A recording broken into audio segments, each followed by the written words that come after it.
नमस्कार मित्रों, मैं प्रियंका द्विवेदी स्वागत करती हूँ आप सभी का आपके अपने चैनल प्रियंका हिंदी एकेडमी में। प्यारे मित्रों, आज हम सभी जो है काव्य शास्त्र के अंतर्गत रस टॉपिक को पढ़ेंगे। काव्य शास्त्र के अंतर्गत जो है रस टॉपिक को पढ़ेंगे। रस से संबंधित विभिन्न प्रकार के प्रश्न जो प्रतियोगी परीक्षा में पूछे गए हैं या जिनकी परीक्षा में आने की संभावना है, उन सभी को देखेंगे। और यह सभी हिंदी से संबंधित सभी प्रतियोगी परीक्षा को ध्यान में रख करके किया जा रहा है। ये सभी के लिए इम्पॉर्टेंट है। और इसमें जो है रस से हम पढ़ेंगे। रस का जो पहला प्रश्न है, सबसे पहले हम देखेंगे कि रस क्या है। तो काव्य को पढ़ने या सुनने से जिस आनंद की अनुभूति होती है उसे हम रस कहते हैं, है ना। काव्य को पढ़ने या सुनने से जिस आनंद की अनुभूति होती है, उसी आनंद को हम क्या बोलते हैं, काव्य शास्त्र की भाषा में रस बोलते हैं। अब इसके पहले प्रश्न को देखेंगे कि रस सामग्री किस विकल्प में दी गई है। रस सामग्री किस विकल्प में दी गई है। तो छंद हो गया, अलंकार हो गया, गुण हो गया, रीति हो गया, है ना। बी हो गया विभाव, अनुभाव, संचारी और स्थायी भाव। सी हो गया अभिधा, लक्षणा, उत्प्रेक्षा, प्रतीक। डी हो गया बिंब, वृत्ति, रसाभास, काव्य दोष आदि।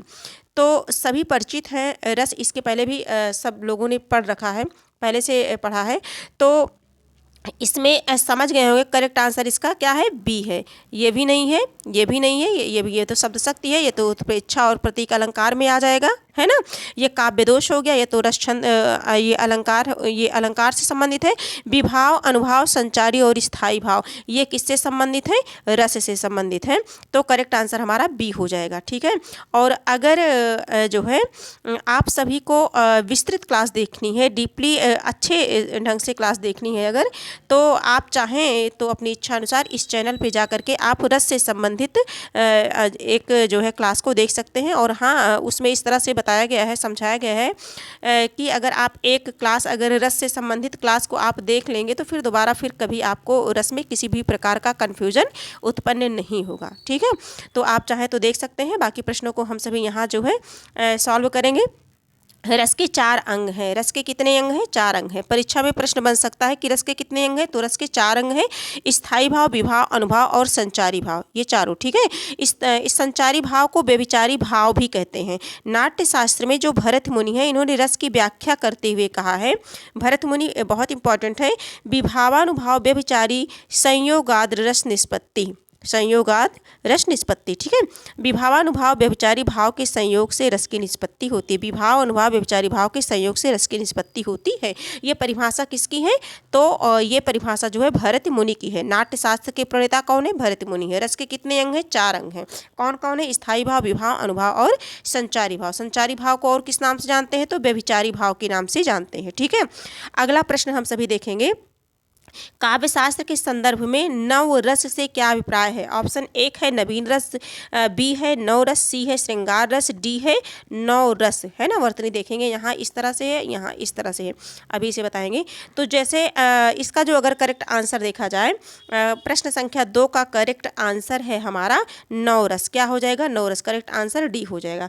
काव्य शास्त्र के संदर्भ में नव रस से अभिप्राय, नव रस मतलब ये है, नौ रस हैं, ठीक है। और श्रृंगार रस, हास्य रस, करुण रस, रौद्र रस, वीर रस, भयानक, विभत्स, अद्भुत रस तथा शांत रस, अद्भुत तथा शांत रस, ठीक है। और आगे भी जो है ये जो भरत मुनि है, भरत मुनि ने रसों की संख्या कितनी मानी है, 8 मानी है, ये ध्यान देंगे।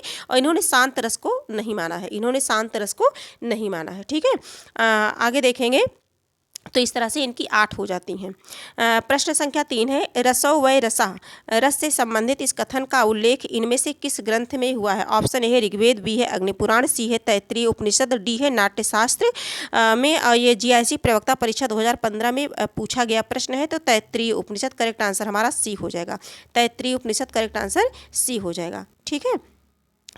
विभावानुभाव व्यभिचारी संयोगाद रस निष्पत्ति को प्रतिपादित किया है, किसने किया है? तो इसे भरत मुनि ने किया है। किसने किया है? भरत मुनि ने किया है। ये सारे प्रश्न हम लोग पहले भी कर चुके हैं, बस केवल रिवीजन करना है। तो जो प्रश्न बहुत जो है कई बार हम लोग पहले से भी पढ़े हैं, अगर पढ़ लिए हैं तो उन्हें उनमें बहुत ज़्यादा टाइम वेस्ट करने का कोई मतलब नहीं, क्योंकि ज़्यादा से ज़्यादा प्रश्नों को अच्छी तरह से सरलतम ढंग से देखना हम सभी को ज़रूरी है। तो एक ही प्रश्न पे लगे रहना, ये जो है आगे देखते हैं। नाट्यशास्त्र में भरत मुनि ने रस की व्याख्या करते हुए कहा है कि विभावानुभाव व्यभिचारी संयोगाद रस निष्पत्ति, अर्थात विभाव अनुभाव तथा व्यभिचारी भाव के संयोग से रस की निपत्ति होती है। इनके इस सूत्र में स्थायी भाव का उल्लेख नहीं है। ये भी प्रश्न बन सकता है कि स्थायी भाव का उल्लेख किसमें नहीं है?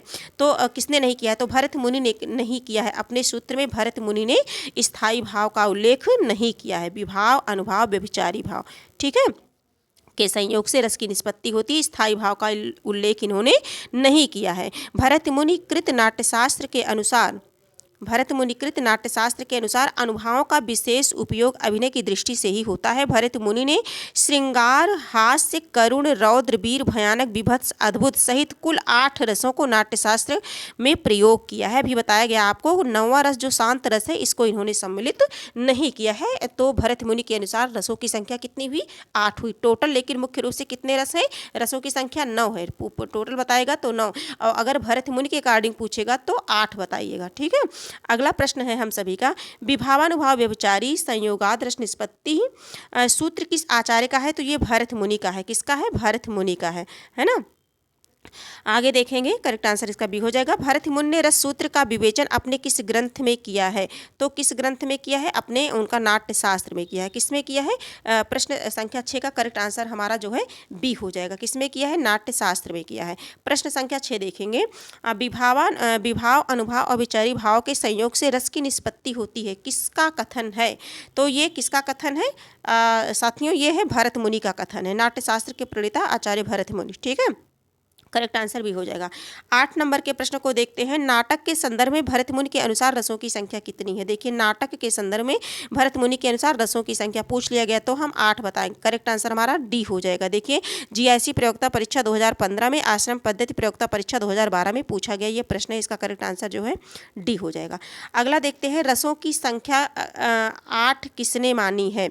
तो किसने मानी है? भरत मुनि ने तो जो है रसों की संख्या 8 मानी है। रसों की संख्या 8 किसने मानी? प्रश्न ही हमारा यही है, 8 किसने मानी है? भरत मुनि ने मानी है। 9 नंबर का जो प्रश्न है ये है जो है भरत मुनि ने मानी है, ठीक है। आगे देखेंगे 10 नंबर के प्रश्न को हम सभी देखते हैं। प्रश्न संख्या हमारा 10 है। आचार्य भरत ने किस रस को नाट्यशास्त्र में प्रयोग नहीं किया है? किस रस को? तो शांत रस का प्रयोग नहीं किया। करेक्ट आंसर हमारा ए हो जाएगा, ठीक है। रस निरूपण के प्रथम व्याख्याता हैं, कौन है? भरत मुनि है, बी दंडी है, सी भामा है, डी भट्ट लोलट है। नहीं तो कौन है? भरत मुनि है। रस निरूपण के प्रथम व्याख्याता कौन है? भरत मुनि है। 11 नंबर का जो प्रश्न है इसका करेक्ट आंसर हमारा क्या हो जाएगा? ए हो जाएगा। क्या हो जाएगा? ए हो जाएगा, भरत मुनि है। रस निरूपण के प्रथम व्याख्याता भरत मुनि थे। नाट्यशास्त्र भरत मुनि का प्रथम ग्रंथ माना जाता है। आचार्य भरत मुनि के रस सूत्र के प्रमुख 4 व्याख्याता हैं। कौन कौन है? भट्ट लोलट, इनका उत्पत्तिवाद है। यहाँ से भी प्रश्न बनता है, ये इंपॉर्टेंट है, इनसे एक प्रश्न जरूर आता है।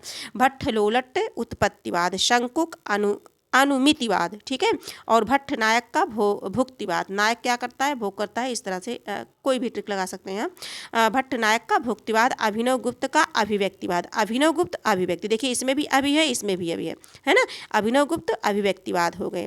और भट्ट लोलट उत्पत्ति, है ना। शंकुक अनुमितिवाद, ठीक है। तो इस प्रकार से आचार्य भरत मुनि के रस सूत्र के प्रमुख 4 व्याख्याता हैं। कितने व्याख्याता हैं? 4 व्याख्याता हैं, ठीक है। आगे देखेंगे, इनसे जो है मिलान के शब्द भी आते हैं, है ना। आगे देखेंगे, प्रश्न संख्या 12 है, जो 12 प्रश्न है हमारा। विशेष रूप से जो भावों को प्रकट करते हैं उन्हें क्या कहते हैं? भावों को जो प्रकट करते हैं। 12 नंबर का जो प्रश्न है पूछा जा रहा है। ऑप्शन देख लेते हैं। अनुभाव, बी है संचारी भाव, सी है विभाव, डी है स्थायी भाव। तो भावों को जो प्रकट करते हैं उनको क्या हम बोलेंगे? विभाव बोलेंगे। करेक्ट आंसर हमारा क्या हो जाएगा? सी हो जाएगा। विशेष रूप से जो भावों को प्रकट करते हैं उन्हें विभाव कहते हैं। विशेष रूप से जो भावों को प्रकट करते हैं उन्हें विभाव कहते हैं। रसानुभूति के कारण अथवा रसों को उदित करने वाली सामग्री विभाव कहलाती है। रस को उदित करने वाली सामग्री, उत्पन्न करने वाली सामग्री क्या कहलाती है? विभाव। विभाव के दो भेद हैं, प्रश्न बनता है यहाँ पे। विभाव के कितने भेद हैं? तो दो हैं, आलंबन विभाव और उद्दीपन विभाव। विभाव के कितने भेद हैं? दो भेद हैं। कौन कौन है? आलंबन विभाव और उद्दीपन विभाव। विभाव किसे कहते हैं? तो रस को, रसानुभूति के कारण अथवा रसों को जो प्रकट करने वाली जो सामग्री होती है, उदित करने वाली सामग्री होती है ना, तो जिसके कारण रस उत्पन्न होते हैं उन्हीं को क्या कहते हैं? विभाव कहते हैं। अभी आगे देखेंगे प्रश्नों के माध्यम से उदाहरण और स्पष्ट हो जाएंगे प्रश्न। विभाव के भेद, ऑप्शन ए है आश्रय और आलंबन, बी है अनुभाव और संचारी भाव, सी है आलंबन और उद्दीपन, डी है आश्रय और उद्दीपन। तो विभाव के कितने भेद हैं? विभाव के दो भेद हैं। कौन कौन? आलंबन और उद्दीपन। आलंबन और उद्दीपन हमारा किस में है? तो आलंबन और उद्दीपन, ये करेक्ट आंसर सी हो जाएगा। आलंबन और उद्दीपन किस में है? सी में है। करेक्ट आंसर सी हो जाएगा। 14 नंबर का प्रश्न देखते हैं हम सभी। भाव शांति, भाव संधि और भाव सबलता का संबंध भाव के किस भेद से है? अच्छा प्रश्न है। देखिए, भाव शांति है ना, डिफरेंट प्रश्न है। भाव संधि, भाव सबलता का संबंध भाव के किस भेद से है? ऑप्शन है अनुभाव, बी है स्थायी भाव, सी है विभाव, डी है संचारी भाव। तो ये हो गया संचारी भाव। करेक्ट आंसर हमारा क्या हो जाएगा? 14 का सी हो जाएगा, डी हो जाएगा। 14 का क्या हो जाएगा? डी हो जाएगा, संचारी भाव हो जाएगा। भाव शांति, भाव संधि, भाव सबलता, इनके तथ्यों को पढ़ते हैं थोड़ा सा। आश्रय के चित्त में उत्पन्न होने वाले अस्थिर मनोविकार को संचारी भाव कहते हैं। जैसे रस्सी से भयभीत व्यक्ति के मन में उत्पन्न चिंता, शंका, जड़ता, उन्माद आदि भाव क्या है? संचारी भाव है। संचारी भाव वे भाव होते हैं, संचारी भाव की संख्या कितनी है? 33 है। और ये जो है क्षण भर के लिए होते हैं, कुछ टाइम के लिए ही रहते हैं, बाकी ये चले जाते हैं। ठीक है। संचारी भाव पानी के बुलबुले की भांति बनते और बिगड़ते हैं। ये देखिए स्पष्ट भी है, बनते और बिगड़ते हैं। अतः स्पष्ट है कि भाव शांति, भाव संधि और भाव सबलता का संबंध संचारी भाव से है। किससे है? संचारी भाव से। संचारी भाव की संख्या कितनी है? 33 है। संचारी भाव जो है क्षण भर के लिए रहते हैं, ये स्थायी नहीं होते हैं। ठीक है। अब अगला प्रश्न को हम सभी देखेंगे। प्रश्न संख्या 15 देखेंगे। वाणी और अंगों के अभिनय द्वारा जो प्रकट होते हैं वे हैं। वाणी और अभिनय, वाणी और अंगों के अभिनय के द्वारा जो प्रकट होते हैं उन्हें क्या कहते हैं? ऑप्शन एक है संचारी भाव, बी है विभाव, सी है अनुभाव, डी है भाव। तो 15 नंबर का जो प्रश्न बन रहा है हमारा, ये कहते हैं अनुभाव। क्या कहते हैं? अनुभाव। करेक्ट आंसर हमारा सी हो जाएगा। करेक्ट आंसर 15 नंबर का करेक्ट आंसर सी हो जाएगा। अब थोड़ा सा डिटेल में जानेंगे, जिससे हम सभी को जो है रस पढ़ने की आवश्यकता दोबारा ना पड़े, है ना। जो है वाणी और अंगों के अभिनय द्वारा जो प्रकट होते हुए अनुभाव हैं। मानव मन में स्थायी भाव के जागृत होने पर शारीरिक चेष्टाएं भी उत्पन्न होती हैं। जब कोई भी भाव मन व्यक्ति के हृदय में जागृत होगा तो उसके शरीर से, है ना, कुछ चेष्टाएं होगी, कुछ जो है तो उसे ही क्या कहते हैं? अनुभाव कहते हैं। जैसे सांप को देख करके व्यक्ति के चिल्लाने या भागना, है ना, जब इंसान सांप को देखेगा, है ना, तो क्या करेगा? वो चिल्लाएगा, भागेगा। तो ये क्या है? चिल्लाना भागना क्या है? शारीरिक चेष्टाएं हैं। यही शारीरिक चेष्टाएं अनुभाव कहलाती हैं। यही क्या कहलाती हैं? अनुभाव कहलाती हैं। ठीक है। आगे देखेंगे। अनुभाव के भेद के विषय में आचार्यों में मतभेद है। भरत ने अनुभवों के 3 भेद के, वाचिक, आंगिक और सात्विक। देखिए, भरत मुनि ने अनुभाव के कितने भेद हैं? 3, वाचिक, आंगिक और सात्विक। भानुदत्त ने इसके 4 भेद माने हैं, कायिक, व मानसिक, आहार और सात्विक। कायिक, मानसिक, आहार और सात्विक। ठीक है। तन की चेष्टाओं को कायिक अनुभाव माना जाता है। तन की चेष्टाओं यानी कि शरीर की जो भी चेष्टाएं हैं उन्हें कायिक, कायिक मतलब होता है काया से बना है। काया का मतलब होता है हमारा शरीर, है ना। कायिक जो बना है काया से बना है। काया, काया का मतलब होता है हमारा शरीर, इसी से कायिक चेष्टाएं यानी कि शारीरिक चेष्टाएं। ठीक है। भिन्न भिन्न परिस्थितियों में आश्रय द्वारा भ्रू संचालन, कटाक्षपात आदि क्रियाएं करना कायिक अनुभाव कहलाती हैं। भ्रू मतलब भाव में हिलाना, है ना, ऐसे मतलब एक्सप्रेशन, हाव भाव मतलब शरीर के, है ना, अनुभवों को उत्पन्न करने के लिए आश्रय को यत्न करना पड़ता है, इसीलिए इन्हें यत्नज अनुभाव भी कहते हैं। इनकी संख्या कितनी है? अनिश्चित है। ठीक है। इनकी संख्या अनिश्चित है। मन की चेष्टाएं मानसिक अनुभव कहलाती हैं। अंतःकरण की भावना के अनुरूप मन में हर्ष, विषाद आदि के उद्दोलन को मानसिक अनुभव कहते हैं, है ना। मन के भाव के अनुकूल भिन्न भिन्न प्रकार की कृत्रिम वेशभूषा धारण करने को आहार्य अनुभव कहा जाता है। कृत्रिम वेशभूषा, आहार्य का मतलब होता है वेशभूषा, है ना। वेशभूषा धारण करने को आहार्य अनुभव कहा जाता है। अगला देखते हैं सात्विक, चौथा देखते हैं। अनुभव वे होते हैं सात्विक जो सहज स्वाभाविक रूप से उत्पन्न होते हैं। इनके उत्पन्न होने में आश्रय को कोई यत्न नहीं करना पड़ता, ये अपने आप होते हैं, स्वाभाविक होते हैं। इन्हें आयत्नज कहते हैं, आयत्नज अनुभव भी कहते हैं। इनकी संख्या 8 है। कौन है? स्तंभ है, शोध है, रोमांच है, स्वेद, स्वेद है ना, स्वेद पसीने से, स्वरभंग है, प्रकंप है मतलब कंपना, वैवर्ण रंगहीनता है ना, रंगहीनता फीका पड़ जाना, और अश्रु प्रलय, मूर्छा, है ना। ये सभी क्या है? सात्विक अनुभव है। पूछ लिया जाता है स्वेद है किस प्रकार का अनुभव है, तो सात्विक अनुभव है। स्वरभंग हमारा किस तरह का है? सात्विक अनुभव है। अश्रु या प्रलय किस प्रकार का अनुभव है, तो सात्विक अनुभव है। इस तरह से प्रश्न यहाँ से बन सकते हैं, ठीक है। तो इस तरह से इसे आप भूलिएगा नहीं। आगे देखेंगे रोमांच किस प्रकार का अनुभव है। देखिए प्रश्न भी ऐसे बना है, 2018 एलटी ग्रेड परीक्षा में पूछा गया प्रश्न है।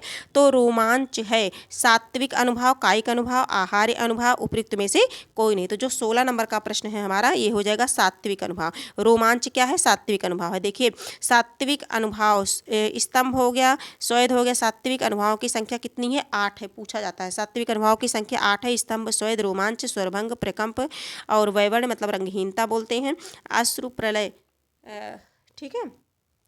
इस प्रकार से करेक्ट आंसर 16 का ए हो जाएगा। अगला प्रश्न हम सभी देखते हैं। वेशभूषा से जो भाव प्रदर्शित किए जाते हैं उन्हें कहा जाता है आहार्य। आहार्य, आहार्य का मतलब क्या होता है? वेशभूषा। करेक्ट आंसर हमारा सी हो जाएगा। वेशभूषा से जो भाव प्रदर्शित किए जाते हैं उन्हें आहार्य कहते हैं, कहा जाता है। करेक्ट आंसर सी हो जाएगा। अब 18 नंबर के प्रश्न को हम सभी देखते हैं। 18 नंबर के प्रश्न को देखते हैं। जो है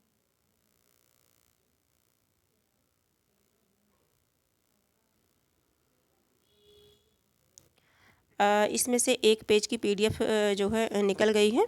18 नंबर का जो प्रश्न है हमारा, आगे देखते हैं हम सभी। हाँ आगे देखते हैं। कुछ मैं बता देती हूँ यहीं जो इम्पॉर्टेंट है। इसमें कुछ प्रश्न था, एक पीडीएफ जो है इसका एक पेज जो है नहीं इसमें आ पाया है, सम्मिलित नहीं हो पाया है, जिसके कारण से कुछ इम्पॉर्टेंट क्वेश्चन है मैं यहीं बता दे रही हूँ। जैसे अगर पूछ लिया जाए कि रसों में संचारी भावों की संख्या कुल होती है। रसों में अगर संचारी भावों की संख्या पूछ ली जाए तो 33 है ना। जो प्रश्न छूट गए हैं उनसे संबंधित आंसर को मैं बता दे रही हूँ, प्रश्न से बता दे रही हूँ, है ना। 33 है। संचारी भावों की संख्या अगर पूछ ली जाए तो संचारी भावों की संख्या कितनी है? 33 है ना। 33 मानी गई है।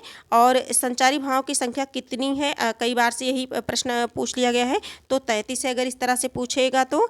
और अगर मान लीजिए एक उदाहरण मैं देती हूँ, मैं वो अनुभवों के जो है 2 भेद हैं। अनुभव के 2 भेद होते हैं। तो कौन कौन होते हैं? कायिक और सात्विक अनुभव।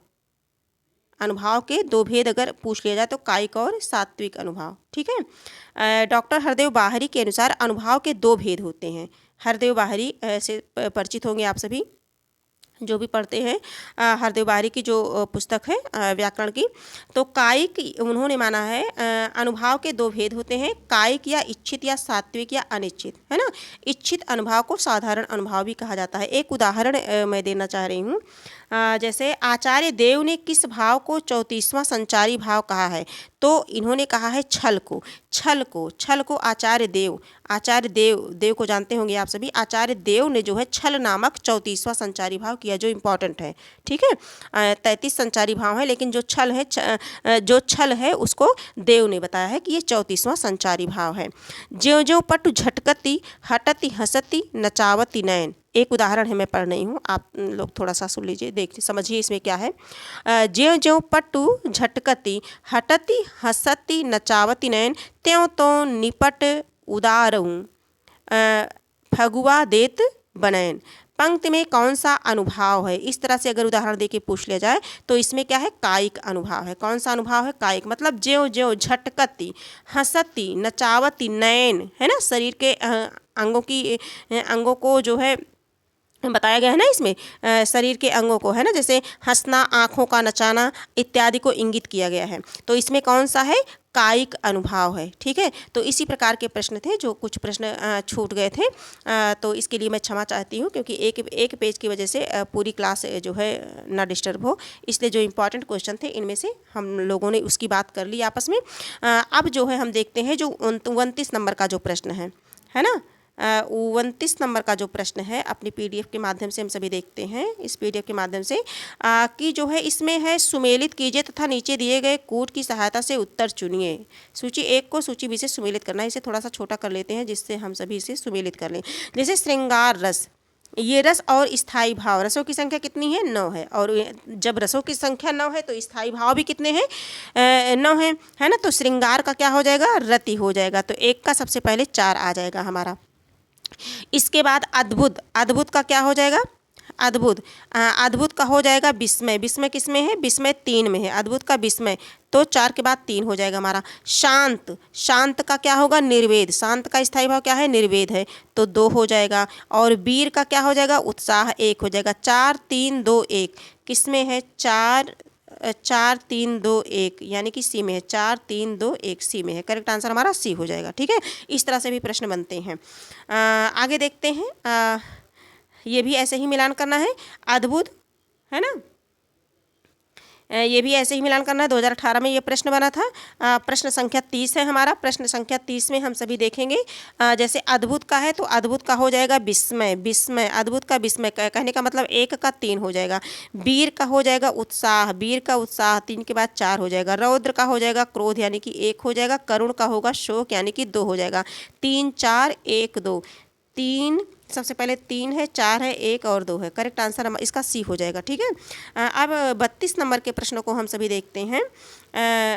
31 नंबर के 30 प्रश्नों को हम लोगों ने किया। अब 31 नंबर के प्रश्न को हम सभी देखते हैं। निम्न में कौन सा सुमेलित नहीं है, शांत रस, स्थायी भाव है, रस है।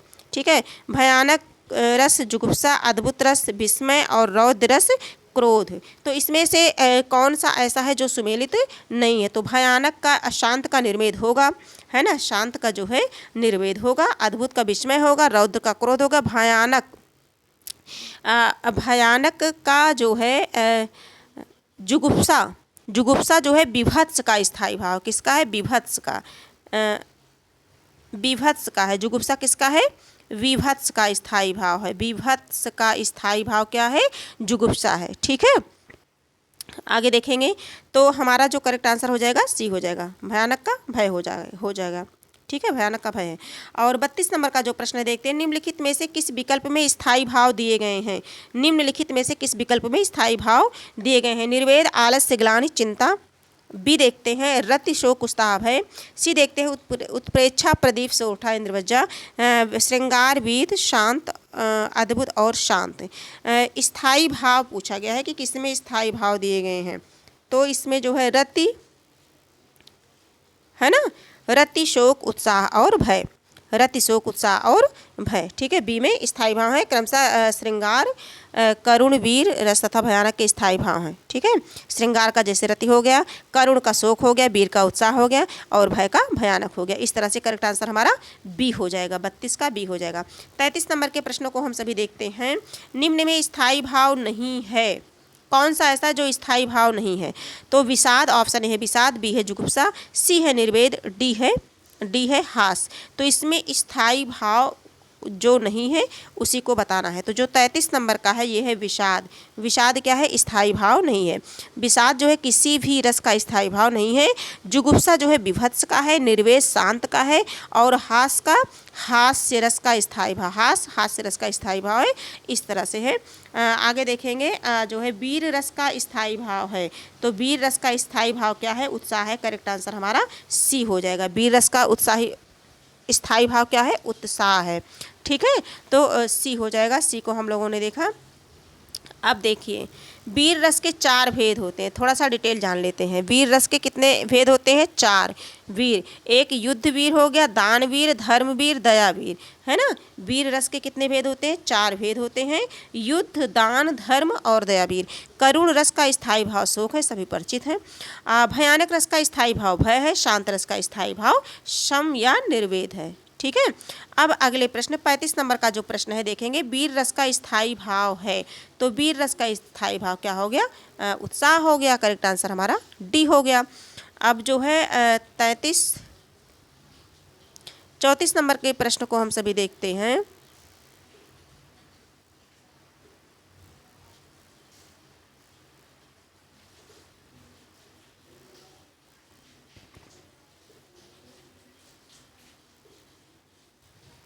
हाँ, 34 नंबर के प्रश्नों को हम सभी देखेंगे। 34 नंबर के प्रश्न जो है 34 नंबर का जो प्रश्न है वो देखेंगे।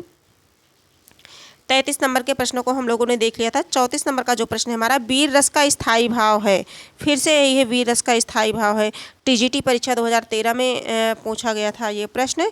तो वीर रस का स्थायी भाव उत्साह है। ये जो है ये पढ़ चुके हैं। 35 नंबर के प्रश्न को हम सभी देखेंगे। जो है वीर रस का स्थायी भाव उत्साह है ना। 36 नंबर के प्रश्न पे हम सभी आते हैं। प्रश्न संख्या 36।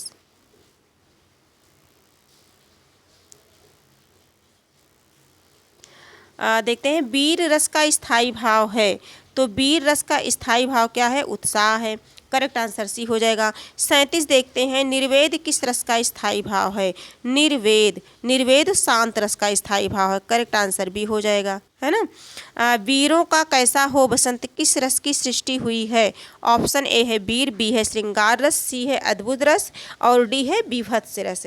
38 नंबर का जो प्रश्न है हमारा, कौन सा? 38 नंबर का जो प्रश्न है, वीरों का कैसा हो बसंत। वीरों का कैसा हो बसंत। तो इसमें वीरता स्वयं जो है प्रदर्शित हो रही है ना, झलक रही है। तो करेक्ट आंसर हमारा क्या होगा? वीर रस हो जाएगा, ए हो जाएगा। अगला देखते हैं, 39 नंबर के प्रश्न को देखते हैं। ये थोड़ा सा पढ़ लेते हैं हम सभी जानकारी के लिए। डॉक्टर दुर्गेश नंदिनी ने क्रांति की गायिका सुभद्रा कुमारी चौहान नामक लेख में सुभद्रा जी की कविताओं के परिप्रेक्ष्य में लिखा है कि सुभद्रा जी की राष्ट्रीय कविताएं क्रांति के जयघोष से गुंजरित हो रही हैं। वीरों का कैसा हो बसंत कविता में भारतीय इतिहास के वीर पुरुषों एवं घटनाओं का नाम लेकर के लंका और कुरुक्षेत्र का स्मरण कर त्रेता एवं द्वापर युग की वीरता के महत्व का वर्णन करते हुए स्पष्ट किया है कि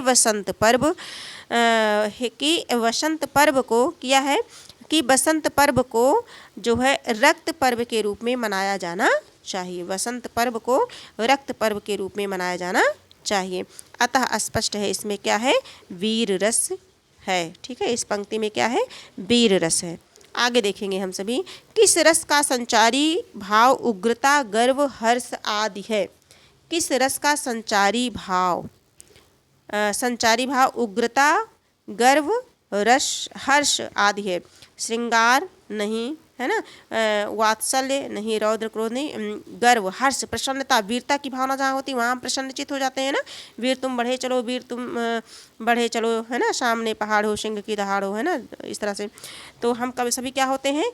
उग्र हो जाते हैं, गर्वान्वित महसूस करते हैं, हर्ष के साथ प्रसन्नचित होकर के करते हैं, है ना। आगे देखेंगे 40 नंबर का जो प्रश्न है, बीभत्स का स्थायी भाव है। बीभत्स का स्थायी भाव है। ऑप्शन ए है शोक, बी है विस्मय, सी है जुगुप्सा, डी है अद्भुत। तो 40 नंबर का जो प्रश्न है इसका जो करेक्ट आंसर हो जाएगा क्या बनेगा? बीभत्स का स्थायी भाव क्या हो जाएगा? जुगुप्सा। क्या हो जाएगा? जुगुप्सा हो जाएगा। बीभत्स का जुगुप्सा होता है। जुगुप्सा नामक स्थायी भाव विभाव आदि भावों की परिपक्वता होती है, तब यह रस उत्पन्न होता है। शोक करुण रस का स्थायी भाव है। इसी प्रकार से विस्मय किसका है? अद्भुत रस का स्थायी भाव है। अद्भुत का क्या है? विस्मय है। शोक का क्या है? करुण का क्या है? शोक है। 41 नंबर के प्रश्न को देखेंगे, किस रस का स्थायी भाव जुगुप्सा है? तो बीभत्स का है। किसका है? बीभत्स का है। किस रस का स्थायी भाव जुगुप्सा है? तो बीभत्स का है। ठीक है, रस से संबंधित प्रश्न है, बहुत इजी प्रश्न है। बस केवल एक बार रिवीजन के तौर पे देखना है इन सभी को, थोड़ा सा सावधानी पूर्वक, क्योंकि जो प्रश्न इजी होते हैं और थोड़ा सा हम अगर जल्दबाजी कर देते हैं तो हमारे प्रश्न क्या होते हैं? गलत हो जाते हैं। तो इसलिए हम लोगों को बहुत जल्दबाजी नहीं करना है। वैसे इस क्लास में मैं थोड़ा सा जो है तेज़ी से पढ़ा रही हूँ। मैं सोच रही हूँ कि ज़्यादा से ज़्यादा कम समय में ज़्यादा से ज़्यादा प्रश्नों को हम सभी हल कर लें, लेकिन थोड़ी सावधानी बरतनी होगी। विभत्स रस का स्थायी भाव है जो है ऑप्शन दिया गया है विस्मय, बी है विशेषोक्ति, सी है जुगुप्सा और डी है निर्वेद। तो जो 42 नंबर का प्रश्न है हमारा, 42 नंबर का, इसका करेक्ट आंसर सी हो जाएगा, विभत्स यानी कि जुगुप्सा, है ना। आगे देखेंगे जुगुप्सा किस रस का स्थायी भाव है, तो किसका है, विभत्स का है। किसका है, विभत्स का। करेक्ट आंसर ए हो जाएगा। 43 का करेक्ट आंसर क्या हो जाएगा, ए हो जाएगा। अब अगला प्रश्न हम सभी देखते हैं। जुगुप्सा का स्थायी भाव होता है, ऑप्शन ए है बी रस, बी है रौद्र रस, सी है अद्भुत रस, डी है विभत्स यानी कि विभत्स रस होता है। विभत्स रस, जुगुप्सा का स्थायी भाव विभत्स रस। ठीक है, करेक्ट आंसर हमारा क्या हो जाएगा, 44 का जो है डी हो जाएगा। आगे देखते हैं 45 नंबर के प्रश्न को, देखते हैं कि हमारा कौन सा प्रश्न है। अद्भुत रस का स्थायी भाव है, अद्भुत का क्या हो जाएगा, अद्भुत का विस्मय। अद्भुत का क्या होता है मित्रों, विस्मय। अद्भुत का विस्मय। करेक्ट आंसर 45 का क्या हो जाएगा, सी हो जाएगा। अद्भुत रस मतलब विस्मय या आश्चर्य, है ना। जुगुप्सा जो है विभत्स रस का स्थायी भाव है, और इसी प्रकार से क्रोध तथा निवेद, क्रोध जो है क्रोध जो है रौद्र का है ना, और निर्वेद जो है किसका है, शांत का है। ये किसका है, शांत का है। किसका है, शांत का है। ठीक, 45 नंबर का प्रश्न हो गया। अब देखते हैं 46 नंबर के प्रश्न को, देखते हैं। अद्भुत रस का स्थायी भाव है, अद्भुत का क्या होता है, विस्मय। विस्मय कहाँ है इसमें, करेक्ट आंसर ए हो गया। अद्भुत का क्या होता है, विस्मय होता है। 46 नंबर का जो करेक्ट आंसर है हमारा ए हो जाएगा, ए हो जाएगा, विस्मय। अद्भुत का विस्मय। देखते हैं विस्मय या आश्चर्य किस रस का स्थायी भाव है। विस्मय या आश्चर्य किस रस का स्थायी भाव है, विस्मय या आश्चर्य किसका है, जो है अद्भुत रस का है। 47 का क्या हो जाएगा, डी सी हो जाएगा। 47 का सी, अद्भुत। अद्भुत रस, अद्भुत रस। विस्मय या आश्चर्य रस का स्थायी भाव क्या होता है, अद्भुत होता है। ठीक है, आगे देखेंगे हम सभी 48 नंबर के प्रश्न को देखेंगे। प्रश्न संख्या 48, प्रश्न संख्या 48 देखेंगे। शांत रस का स्थायी भाव है, शांत रस का स्थायी भाव होता है निर्वेद। निर्वेद, है ना। ये तो रस है, उनके स्थायी भाव से प्रश्न जो पूछे गए हैं वो सभी हैं। इन्हें जो है फटाफट थोड़ा कर लेते हैं, जिससे थोड़ा सा नया प्रश्न आए। निर्वेद स्थायी भाव है, निर्वेद किसका स्थायी भाव है, तो शांत रस का। करेक्ट आंसर बी हो जाएगा। 49 नंबर का जो प्रश्न है करेक्ट आंसर बी हो जाएगा। अब 50 नंबर के प्रश्न को देख रहे हैं। थोड़ा सा अलग सा प्रश्न आए, क्योंकि ये सब तो जो है ये राम को रूप निहारत जानकी कंकन के नग की परछाई, उपयुक्त पंक्ति में कौन सा रस है। अब थोड़ा सा डिफरेंट हुआ, है ना। तो 50 नंबर का जो प्रश्न है इसका करेक्ट आंसर क्या हो जाएगा, श्रृंगार। श्रृंगार के दो भेद होते हैं, एक होता है संयोग श्रृंगार, संयोग श्रृंगार, और दूसरा क्या होता है, वियोग श्रृंगार। वियोग श्रृंगार को अन्य किसी और किस नाम से जानते हैं, तो विप्रलंभ श्रृंगार के नाम से जानते हैं। विप्रलंभ श्रृंगार के नाम से जानते हैं। वियोग श्रृंगार को विप्रलंभ श्रृंगार के नाम से भी जाते हैं। जहाँ पर प्रेमी और प्रेमिका के मिलन की दशा की बात होती है वहाँ पर संयोग श्रृंगार, और जहाँ पर बिछोड़ने की दशा की बात होती है वहाँ पर वियोग श्रृंगार। ठीक है, या विप्रलंभ श्रृंगार होते हैं। धीरे धीरे अभी उदाहरण मिलेंगे तो और स्पष्ट हो जाएंगे। आगे देखते हैं। प्रस्तुत पंक्तियों में श्रृंगार रस है। यहाँ राम आलम्बन, सीता आश्रय, कंकन के नग में परछाई देखना उद्दीपन है। राम की परछाई को देखना आदि अनुभाव, स्तंभ, हर्ष आदि संचारी भाव, स्थायी भाव रति है, जो इन सब से पुष्ट होकर के संयोग श्रृंगार रस का परिपाक करता है। ठीक है, आगे देखते हैं। तुलसी रघुबीर प्रियाश्रम जानी है, तुलसी रघुबीर प्रियाश्रम जानी है, बैठ विलंब लकंटक काढ़े, और जानकी नाह को नेह लख्यो पुलकी तनवार बिलोचन बाढ़े, है ना। यह कौन सा रस है, इसमें क्या प्रदर्शित हो रहा है, सभी परिचित हो गए होंगे, श्रृंगार रस, है ना। श्रृंगार रस क्या है, श्रृंगार रस है। 51 नंबर का जो प्रश्न है इसका जो करेक्ट आंसर है हम सभी का क्या है, इसमें श्रृंगार रस है। यह प्रसंग राम वनगमन के समय है ना, जब माता सीता जी जो है बैठ जाती हैं। तुलसी रघुवीर प्रियाश्रम जानी बैठ विलंब लो कंटक काढ़े, है ना, रास्ते वनगमन जाते समय का है ये। आगे देखते हैं प्रश्न संख्या, आगे बढ़ते हैं। रस का स्थायी भाव है, तो श्रृंगार रस का स्थायी भाव क्या है, श्रृंगार रस का स्थायी भाव क्या हो जाएगा, रति, है ना। क्या हो जाएगा, रति हो जाएगा। क्या हो जाएगा, रति। श्रृंगार का स्थायी भाव रति या प्रेम। रति का मतलब क्या होता है, प्रेम। ठीक है, रति या प्रेम होता है जहाँ नायक तथा नायिका के सौंदर्य तथा प्रेम का वर्णन किया जाता है, वहाँ श्रृंगार रस होता है। इसके दो भेद होते हैं, संयोग श्रृंगार, वियोग श्रृंगार। वियोग श्रृंगार को विप्रलंभ श्रृंगार भी कहते हैं, विप्रलंभ, ठीक है। विप्रलम्भ श्रृंगार भी कहते हैं इस तरह से। तो जो है ये पहले भी बताया गया है आप सभी को। आगे देखते हैं हम सभी। श्रृंगार रस का स्थायी भाव है, तो श्रृंगार का स्थायी भाव क्या है? रति है, रति है, रति है, ठीक है। आगे देखते हैं, अगला प्रश्न देखते हैं। थोड़ा सा नया प्रश्न चाह रही हूँ, हाँ ये थोड़ा सा आ गया उदाहरण का। मेरे तो गिरधर गोपाल दूसरो ना कोई, जाके सिर मोर मुकुट मेरो पति सोई। उपयुक्त पंक्ति में कौन सा श्रृंगार है? ठीक है। तो इसमें भी क्या है? मेरे तो गिरधर गोपाल, मेरे तो श्री कृष्ण गिरधर गोपाल है और दूसरा कोई नहीं है, जिसके सिर पर मोर का मुकुट है वही मेरे पति हैं। ये क्या कौन है? श्रृंगार रस की बात इसमें हो रही है। तो प्रश्न संख्या 54 का करेक्ट आंसर क्या हो जाएगा? श्रृंगार, ठीक है। श्री कृष्ण को पति के रूप में स्वीकार करते हुए इन पंक्तियों की रचना की गई है, ठीक है। मीराबाई द्वारा रचित है। किसकी है ये? मीराबाई, सभी परिचित हैं, ये मीराबाई जी की है।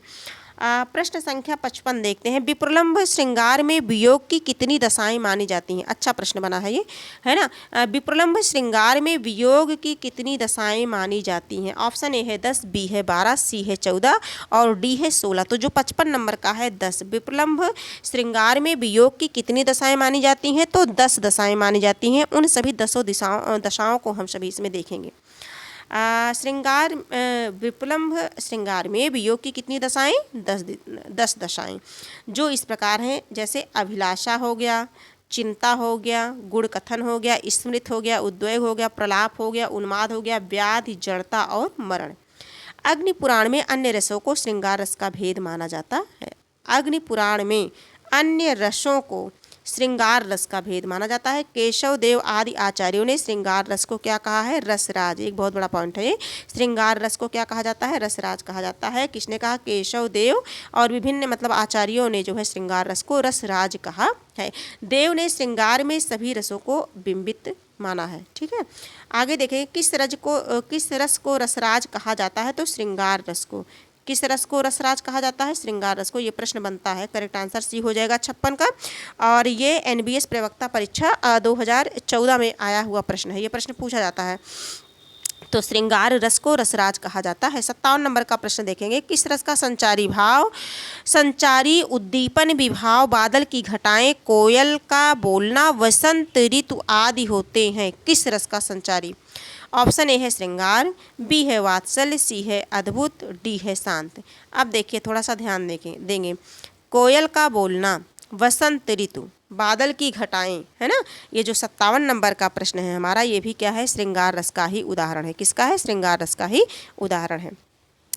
श्रृंगार रस का जो उद्दीपन विभाव, बादल की घटाएं, कोयल का बोलना, वसंत ऋतु, उद्यान, कुंज, चंदिका, नायक नायिका की प्रेम चेष्टाएं आदि हैं। आलंबन, हर्ष, लज्जा, उत्सुकता आदि संचारी भाव है। आलंबन, हर्ष, लज्जा, उत्सुकता आदि क्या है? संचारी भाव है। अब 58 नंबर के प्रश्न को हम सभी देखते हैं। हमारा जो 58 नंबर का प्रश्न है, देखते हैं 65 तक है। थोड़ा सा यहाँ डिफरेंट प्रश्न है, थोड़ा सा अच्छे प्रश्न है, इसलिए इन्हें देखना ज़रूरी है। बाकी अभी स्टार्टिंग में तो जो प्रश्न थे वो सभी बहुत ही सरल थे, और अब ये जो प्रश्न बने हैं थोड़ा सा उदाहरण के रूप में है, इसलिए इन्हें समझना जरूरी है। निस्दिन बरसत नयन हमारे, सदा रहती वर्षा ऋतु हम पे, जपते श्याम सिधारे। उपयुक्त में कौन सा रस है ना। उपयुक्त में ये क्या है? वियोग श्रृंगार है इसमें। निस्दिन बरसत नयन हमारे, है ना, हमारे नेत्र दिन रात बरसते रहते हैं, है ना, जब से श्याम श्री कृष्ण यहाँ से चले गए हैं। हम पे सदा वर्षा ऋतु छाई रहती है। और इन पंक्तियों को पढ़ना चाहें तो पढ़ लें, इनमें ठीक वही है ना। पढ़ देती हूँ। उद्धव जब श्री कृष्ण का संदेश लेकर के गोपियों के पास पहुँचते हैं, कौन? उद्धव। तब गोपियाँ अपनी बात उनसे कहते हुए कहते हैं कि जब से श्री कृष्ण यहाँ से चले गए तब से हमारी आंखों से लगातार आंसू निकल रहे हैं और वर्षा ऋतु की तरह हमारी आंखें सदा गीली रहती हैं। यहाँ गोपियाँ अपनी प्रेम व्यथा उद्धव से कह रही हैं। यहाँ कौन सा श्रृंगार है? विप्रलम्भ, यानी कि वियोग श्रृंगार। ठीक है। 59 नंबर का प्रश्न देखते हैं। फाड़ी नयन नखन शव आतड़िन रुधिर मवाद निकारी, समझ गए होंगे। और लेपति अपने मुखन पे हर्ष प्रेत गण नारी। उपर्युक्त पंक्तियों में कौन सा स्थायी भाव है? जो 59 नंबर का प्रश्न है हमारा, इसमें है ऑप्शन ए है भय, बी है जुगुप्सा और सी है विस्मय, डी है निर्वेद। डी है निर्वेद। तो इसमें क्या है, जुगुप्सा है, यानी कि जहाँ पर घृणा की बात आ जाए। पंक्ति को पढ़िए अगर कुछ नहीं समझ आ रहा है और जहाँ पर मांस के जो है बात आ जाए, मांस के इधर उधर जो है नोचने की बात आ जाए, मवाद की बात आ जाए, है ना, ऐसी वस्तुएं आ जाए जिन्हें देख करके मन घृणित हो जाए, है ना, घृणा की भावना हो जाए, वहाँ जो है जुगुप्सा होता है। क्या होता है, जुगुप्सा। तो उपयुक्त पंक्तियों में 59 का जो है क्या हो जाएगा, करेक्ट आंसर हमारा बी हो जाएगा। ठीक है, अगला देखते हैं। जिसका स्थायी भाव जुगुप्सा यानी कि घृणा है। बीभत्स रस का स्थायी भाव क्या है, जुगुप्सा यानी कि घृणा है। जहाँ किसी वस्तु, व्यक्ति, स्थान या दृश्य को देख करके घृणा यानी कि जुगुप्सा मन में उत्पन्न हो, वहाँ बीभत्स रस होता है। स्पष्ट हो गया होगा। 60 नंबर का प्रश्न है, 65 तक करना है हम सभी को, ज़्यादा घबराने की आवश्यकता नहीं है। बिंद के वासी उदासी तपोव्रतधारी महाबिनु नारी दुखारी, उपयुक्त पंक्ति में कौन सा रस है, पूछा गया है। उपयुक्त पंक्ति में कौन सा रस है? ऑप्शन ए है श्रृंगार, बी है करुण, सी है हास्य और डी है वीर। 60 नंबर का इसमें क्या है, हास्य रस है ना, क्या है, हास्य रस है। बिंद के तपस्वी नारी के बिना काफ़ी दुखी हैं। बताइए, जो तपस्या कर रहे हैं उन्हें नारी की क्या आवश्यकता है ना, तो नारी के बिना क्या है, दुखी है। तो ये हंसने की ही बात है, हंसी के पात्र बन रहे हैं, ये यहाँ हास्य रस है। ठीक है, और आधा पात बबूल का तामे तनिक पिसान, और लाला जी करने लगे छठे समासे दान, है ना। आधा पात बबूल का तामे तनिक पिसान, उसमें थोड़ा सा पिसान, है ना। इसमें कौन सा समास है, इसमें कौन सा रस है? ऑप्शन ए है श्रृंगार, बी है वीर, सी है करुण, डी है हास्य। इसमें रस बताना है हम सभी को। जो 61 है तो इसमें हास्य है। इसे सुन करके हंसी तो आई ही होगी, है ना, हास्य रस है। आधा पात बबूल का तामे तनिक पिसान, और लाला जी करने लगे छठे समासे दान, इसमें हास्य रस है। करेक्ट आंसर डी हो जाएगा। अब जो है 65 नंबर का जो प्रश्न है, 62 नंबर के प्रश्न को देखते हैं। 65 तक करना है हम सभी को। जो तुम्हार अनुशासन पावो, कंदुक यू ब्रह्मांड उठाओ, कांचो घट सम डारो फोरी, और रोको मेरु मुलक जिम तोरी। उपयुक्त पंक्तियों में कौन सा रस है, देखना है। ऑप्शन ए है बीर रस, बी है रौद्र रस, सी है हास्य रस और डी है अद्भुत रस। जो तुम्हार अनुशासन पावो, कंदुक यू ब्रह्मांड उठाओ। 62 नंबर का जो प्रश्न है, यहाँ पर कौन सा रस है, अद्भुत रस। किसकी बात हो रही, अद्भुत, अद्भुत, अद्भुत रस है। कौन सा रस है, अद्भुत रस है। ठीक है, आगे देखते हैं। रौद्र रस का स्थायी भाव क्या होता है, क्रोध। रौद्र का क्रोध। अपना शत्रु, दुष्ट व्यक्ति, समाजद्रोही, खलनायक आदि इनसे आलंबन विवाह होते हैं। उनके कार्य या चेष्टाएं उद्दीपन होती हैं। आंखें लाल होना, दांत पीसना, ओठ काटना, अस्त्र उठाना आदि इन सभी रस के क्या है, अनुभाव होते हैं। प्रस्तुत पंक्तियों में लक्ष्मण के क्रोध के भाव को प्रकट किया गया है, इसलिए यहाँ पर क्या है, रौद्र है। क्या है, रौद्र रस है। अद्भुत नहीं है, इसमें रौद्र रस है। क्या है, क्रोध की बात हो रही है। जो तुम्हार अनुशासन पाऊं, कंदुक यू ब्रह्मांड उठाऊं, है ना, पूरे ब्रह्मांड को उठा लूं, यदि आपकी आज्ञा पा जाऊं तो इसमें रौद्र है। क्या है, रौद्र है, अद्भुत नहीं है। क्षमा चाहूंगी आप सभी से अगर निकल गया हो मुंह से तो रौद्र है। इसमें क्या है, रौद्र रस है। ठीक है, करेक्ट आंसर बी हो जाएगा। आगे देखेंगे। राग है कि रूप है कि रस है कि जस है कि तन है कि मन है कि प्राण है कि प्यारी है। उपयुक्त पंक्तियों में रस है।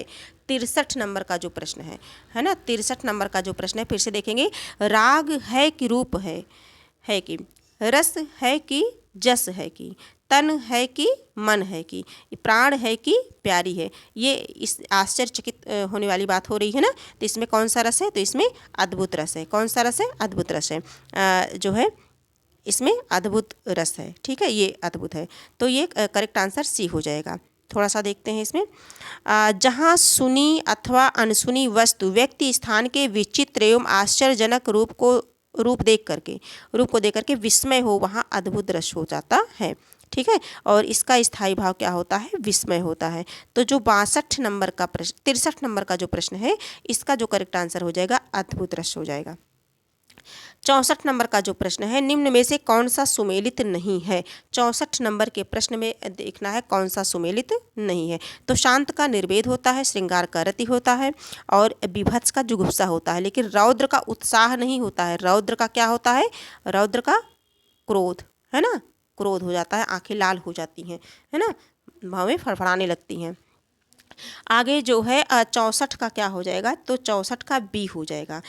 रौद्र का स्थायी भाव क्या होता है, क्रोध होता है, बाकी सभी सुमेलित हैं।